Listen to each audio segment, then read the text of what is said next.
राधे राधे दोस्तों, आप सभी का हार्दिक स्वागत है हमारे चैनल प्रोसेंट एस्ट्रो पे। आज हम आप सभी के सामने एक नया विषय लेकर उपस्थित हुए हैं, जो है तुला राशि। कैसे होते हैं तुला राशि के लोग? तुला राशि के लोग बहुत ही सरल स्वभाव के होते हैं। ये लोग अपनी बातें एकदम से दूसरों के सामने रख लेते हैं, लेकिन जब ये परेशान होते हैं या किसी मुसीबत में होते हैं, तो ये अपने विचार दूसरों के सामने खुलकर नहीं रख पाते हैं। तो इसी विषय के बारे में हमारे साथ चर्चा करने के लिए मौजूद हुए हैं डॉक्टर राजवीर शास्त्री जी। बहुत बहुत स्वागत है आपका शास्त्री जी। धन्यवाद। शास्त्री जी, मेरा पहला प्रश्न आपसे है कि तुला राशि वालों का व्यक्तित्व कैसा होता है, कैसे रहते हैं वो, कैसा व्यवहार करते हैं दूसरों के साथ? देखिए, सबसे पहले तो मैं इनके अक्षरों से आपको परिचित करवा दूं कि तुला राशि के व्यक्तियों को हम किन-किन अक्षरों वालों को जोड़ते हैं। जैसे किसी व्यक्ति का नाम रै, रा, री, रू, रे, रो, ता, टी, टू, ते। तकार अर्थात रकार, रेफ जिसे बोलते हैं। इन अक्षरों से जिनका नाम शुरू होता है वो तुला राशि के अंतर्गत आते हैं। अब बात करते हैं इनके व्यक्तित्व की। ये अपनी व्यक्तित्व से हजारों व्यक्तियों को प्रभावित कर सकते हैं यदि ये अपनी पूर्ण क्रीड़ा के द्वारा उस कार्य में प्रतिभा को समायोजित करते हैं, क्योंकि आकर्षण करने की जो शैली तुला राशि वालों के अंतर्गत होती है वो एक अतुलनीय होती, अर्थात बिल्कुल भिन्न होती है। उसके बारे में कोई सामने वाला उसको देखेगा या उसको समझेगा, उससे बात करेगा तो उन्हें लगेगा कुछ एक अलग से है जो सामान्य जन में नहीं होता। वो तुला राशि वाले व्यक्ति के अंतर्गत होता है, जिसे हम सम्मोहन कह सकते हैं। वो अपने व्यक्तित्व से सामने वाले व्यक्ति को सम्मोहित कर लेता है, खींच लेते हैं अपनी तरफ। क्यों? क्योंकि उनका स्वभाव जो है वो प्रभावशाली होता है। वो जिस भी क्षेत्र में अपनी बात रखते हैं या कार्य करते हैं उसके अंदर उनको सफलता मिलती है और ये वाणी से वक्ता होती है। शुक्रिया शास्त्री जी। ये तो बात हो गई तुला राशि के व्यक्तित्व के बारे में। अब हम बात करेंगे तुला राशि के प्रेम संबंध के बारे में। कैसा रहता है प्रेम संबंध तुला राशि वाला? तुला राशि का जो जातक होता है वो प्रेम के प्रति बड़ा सुदृढ़ होता है, अर्थात ये कहे कि सच्चा प्रेमी। वो जब भी कोई प्रेम का विषय रखता है या जिनसे संबंधित वो प्रेम करता है, ये जरूरी नहीं कि वो किसी महिला विशेष की बात कर रहा है। उसका प्रेम अपने भाइयों से भी हो सकता है, दादा दादी के प्रति भी हो सकता है, प्रेम माँ बाप के प्रति भी हो सकता है, बहन के प्रति भी वो प्रेम हो सकता है और अपने जीवन साथी के प्रति भी प्रेम हो सकता है। लेकिन जो प्रेम वो अपने बड़ों से लेता है या उनसे रखता है, जो उसको प्राप्ति हो रही है, उसे हम कहते हैं वात्सल्य स्नेह, जो केवल बड़ों से प्राप्त होता है। वात्सल्य स्नेह की जो प्राप्ति है वो तुला राशि वालों को भरपूर मात्रा में प्राप्त होती है, अर्थात बड़ों का आशीर्वाद इन्हें प्राप्त होता है। उसका कारण क्या है? तुला राशि का जातक देव भगत होता है, खासकर भगवान शंकर का उपासक होता है, माता पिता में श्रद्धा रखने वाला होता है, पितृ ऋण को मानने वाला होता है और बड़ों को श्रेष्ठ मानता है। बुजुर्गों के पास बैठकर उनकी पुरानी बातें सुनकर स्वयं के ज्ञान वर्धन करता है।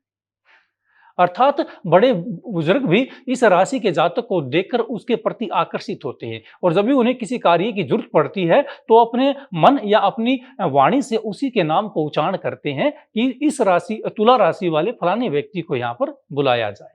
इसलिए वो अपने प्रेम से पूरे समाज को मोहित कर लेते हैं। जरूरी नहीं कि वो कोई उसके विवाह से संबंधित हो, प्रत्येक प्रत्येक जीवन को जहां उसका प्रेम विषय है। यदि वो किसी सामान्य व्यक्ति से भी मिला, किसी बस में मिल गया, किसी दुकान पे चला गया, यदि वो वहां पर भी जाकर बात करता है तो दुकान वाला भी उस ग्राहक से जो तुला राशि से संबंध रखता है उससे ज्यादा प्रभावित होता है, उसकी बात को सुनता है, उसके व्यवहार पर जुड़ जाता है।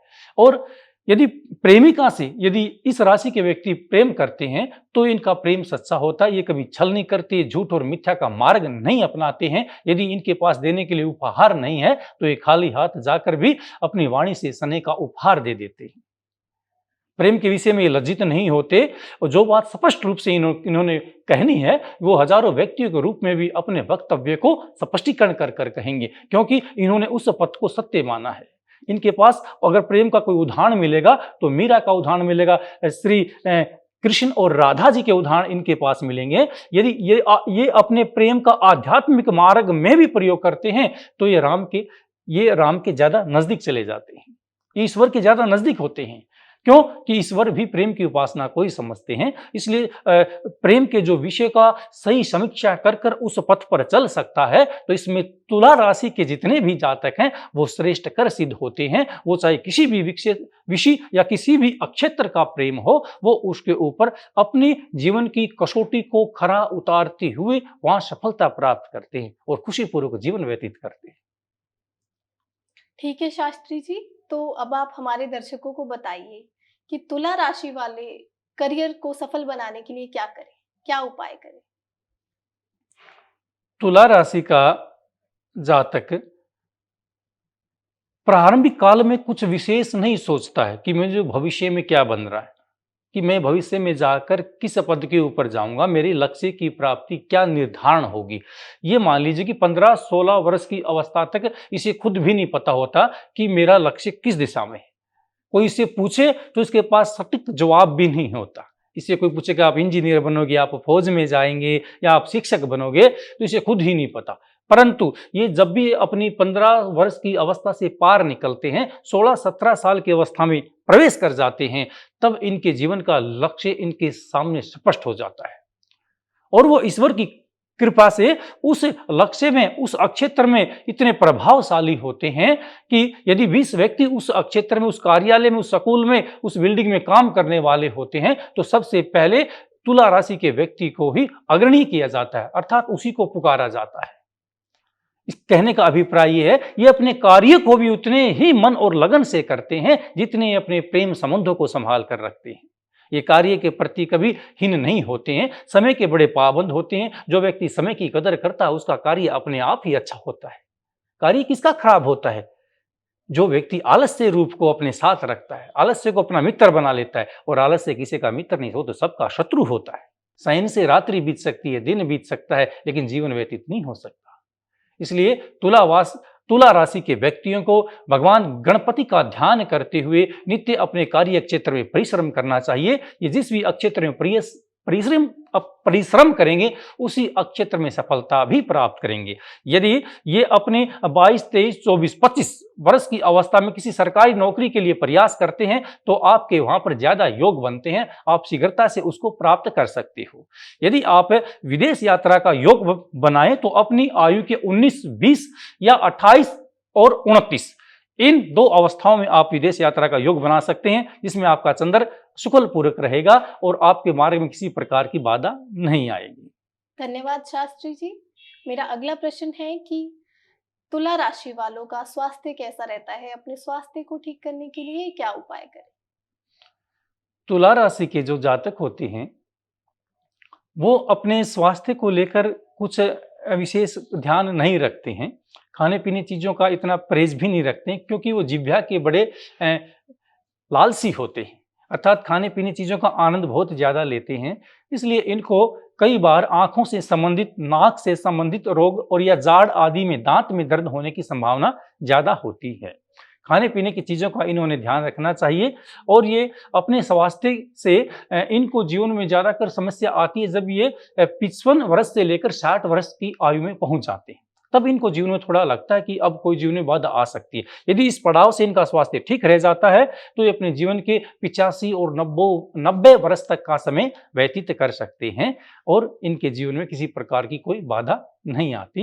यदि ये नित्य क्रम बजरंगबली जी का ध्यान करें और मंगलवार के दिन प्रसाद बांटकर लाल वस्त्र और चमेली का तेल बजरंगबली की प्रतिमा के पास में समर्पित करें या पुजारी को दान के रूप में देकर आएं, तो इनके स्वास्थ्य में आने वाली बाधाएं भी ठीक हो जाएंगी और नाक, गले और दांत संबंधी जाड़ आदि के जो रोग इनको पीड़ित करते हैं उन रोगों से इनको छुटकारा मिल जाएगा। शुक्रिया शास्त्री जी। ये तो बात हो गई इनके स्वास्थ्य के बारे में। अगर अब हम बात करेंगे इनके वैवाहिक जीवन के बारे में, कैसा होता है तुला राशि वालों का वैवाहिक जीवन? तुला राशि के व्यक्ति विवाह के पश्चात अपनी चंचलता को समाप्त कर देते हैं। ये हमेशा श्री राम की भांति ही उस जीवन को व्यतीत करना चाहते हैं, अर्थात मर्यादा के माध्यम से। ये जिस प्रकार से इनके जीवन में जो स्त्रियां आती वो पति भर्ता नारी आती हैं, और अगर वो नर है तो वो भी एक पत्नी भर्ता की तरह ही, अर्थात स्त्री का सम्मान कर कर ही अपने जीवन को व्यतीत करता है। ये ध्यान रखते हैं विशेष कर से भी इनकी वाणी से इनकी वाणी से इनके प्रेमी को, इनके जीवन साथी को, इनके सहचर को कोई बाधा या कोई पीड़ा न पहुंच जाए। इसलिए उसको हमेशा प्रसन्न रखने का प्रयास करते हैं, और जब प्रसन्न रखते हैं तो ये उनकी सभी मनोकामनाओं को पूर्ण भी करते हैं। और खासकर इस राशि के जो जातक होते हैं वो सजावट में ज्यादा ध्यान रखते हैं। घर में किसी प्रकार की सजावट करनी है, स्त्रियां हैं तो मेहंदी ज्यादा लगाएंगी, आभूषण ज्यादा खरीदती हैं, स्वयं के वस्त्रों के ऊपर ज्यादा ध्यान देती हैं। इसी प्रकार भी पुरुष जातक यदि तुला राशि का है वो भी अपने व्यक्तित्व पर, अपनी वेशभूषा पर बहुत ज्यादा ध्यान देता है। वो दूसरों को आकर्षित करने का एक माध्यम है और एक सुचारू उसकी मानसिक भावनाएं भी हैं। ठीक है पंडित जी, तो मेरा आखिरी प्रश्न आपसे है कि तुला राशि वालों की आर्थिक स्थिति कैसी रहती है? तुला राशि के व्यक्ति थोड़े दानशील स्वभाव के होते हैं। इस कारण से इनके जीवन में पैसा बहुत आता है, परंतु कई बार वो पैसा रुक भी नहीं पाता। लेकिन जब ये अपनी अवस्था के 28 वर्ष व्यतीत कर लेते हैं, उनके बाद उसके पश्चात इनके जीवन में धन की प्राप्ति होनी शुरू हो जाती है। क्योंकि जो इनका जो दया भाव है, जो इनका दान भाव है, वही इनके पास धन की प्राप्ति कराता है। ये मूल रूप से किसी विशिष्ट देवता की स्तुति में विश्वास भी नहीं करते और ये ज्यादा जाते भी नहीं है, पर मन में मानते हैं। ये कहते हैं कि मंदिर है तो मेरे मन में ही है। इनका भाव ऐसा ही है। और इसी भाव के द्वारा जब इनके ऊपर लक्ष्मी की कृपा होती है तो इतनी होती है कि उस बात का कोई अंदाजा नहीं लगाया जा सकता। ऐसो आराम का जीवन ये व्यतीत करते, पैसे की कोई कमी इनके पास में नहीं रहती है। पर इनको विशेष ध्यान रखना चाहिए कि ये कुबेर भगवान की उपासना करें, जिससे कि इनके पैसे की हानि न हो। और इनके द्वारा दिए गए पैसे से अगर इन्होंने एक दिन में 100 रुपए की कमाई की है तो उसमें से 10% ये अपने देवताओं या अपने घर के पूजन या घर की कन्याओं के लिए उसमें से अपनी कमाई का निकालें। यदि 1000 रुपए उसकी एक महीने की तनख्वाह है तो ये मान लीजिए कि 100 रुपए उसने दान करने ही करने हैं। तब देखिए उसकी लक्ष्मी किस प्रकार से वृद्धि को प्राप्त होती है। वो कभी भी हानि की तरफ नहीं जाएगी और सुखमय ये जीवन व्यतीत करेंगे। इनके पास इतना धन हो जाता है कि ये स्वयं भी भूखे नहीं रहते और इनके घर पर आया हुआ अतिथि भी खाली पेट नहीं जाता है। शुक्रिया शास्त्री जी, तुला राशि के बारे में आपने हमारे दर्शकों को बहुत अच्छे से जानकारी दी है। उसके लिए आपका बहुत बहुत धन्यवाद। धन्यवाद। मैं आशा करती हूँ कि आज का हमारा ये कार्यक्रम तुला राशि वालों को बहुत अच्छा लगा होगा। अगर आपको इन उपाय से थोड़ा भी लाभ हुआ है तो कमेंट बॉक्स में जरूर बताएं। हमारे साथ जुड़े रहिए क्रोसेंट एस्ट्रो पर। नमस्कार।